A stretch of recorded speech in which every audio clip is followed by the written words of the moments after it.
이번 20대 대통령 선거의 사전투표율이 역대 최고치인 36.93%를 기록했습니다. 사전투표제가 도입된 이후 가장 높은 투표율을 기록한 겁니다. 이번 대선에서 본투표까지 포함해서 80%가 넘는 투표율을 기록할 수 있을지가 초미의 관심입니다. 백종규 기자가 보도합니다.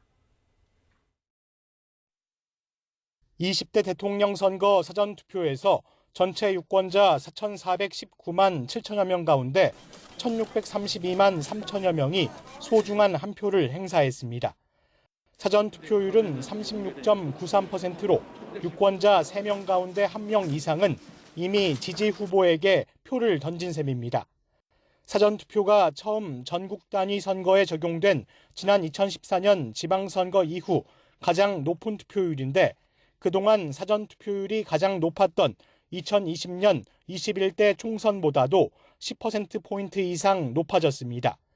사전투표율이 높아진 데 대해 여야는 사전투표가 보편화됐고 코로나 감염을 우려해 미리 투표에 참여했다는 비슷한 평가를 하고 있지만 서로에게 유리하다는 아전인수식 해석을 내놓고 있습니다. 코로나 때문에 미리 빨리 할 수 있을 때 해버리자 이런 게 있고요.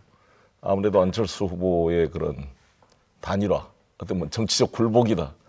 투표를 해야 될 이유가 많기 때문이 아닐까. 그러면은 결국에는 현상 유지보다는 정권 교체를 바라는 국민들이 많이 투표에 참여한 것이다. 이렇게 볼 수도 있고요.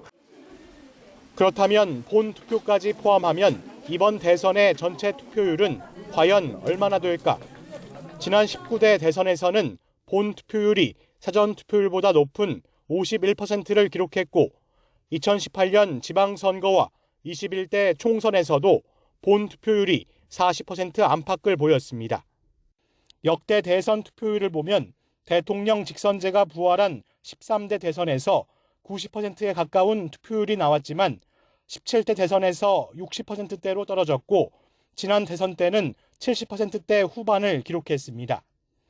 이미 사전투표에서 36%를 넘는 투표율을 기록한 만큼 본 투표에서 44% 정도만 나오면 80%가 넘는다는 계산입니다. 그럼에도 이번 대선에서는 코로나19 확산 여파 등으로 분산 투표가 이루어지면서 최종 투표율은 19대 대선 때와 비슷한 수준이 될 거라는 예측도 있습니다. 비호감이기 때문에 누군가를 떨어뜨리기 위해서 자기가 싫어하는 사람 대통령 되는 거를 보기 싫어서 투표를 하는 그런 묘한 현상이 결합된 결과가 그렇게 나타나지 않을까 생각합니다. 만약 이번 대선에서 투표율이 80%를 넘어선다면 지난 1997년 15대 대선에서 80.7%를 기록한 이후 25년 만입니다. 결국 코로나19 확산 규모와 사전투표에서 드러난 선관위의 확진자 투표 부실 관리 논란, 막판 네거티브 공방 등이 투표율에 적지 않은 변수가 될 전망입니다. YTN 백종규입니다.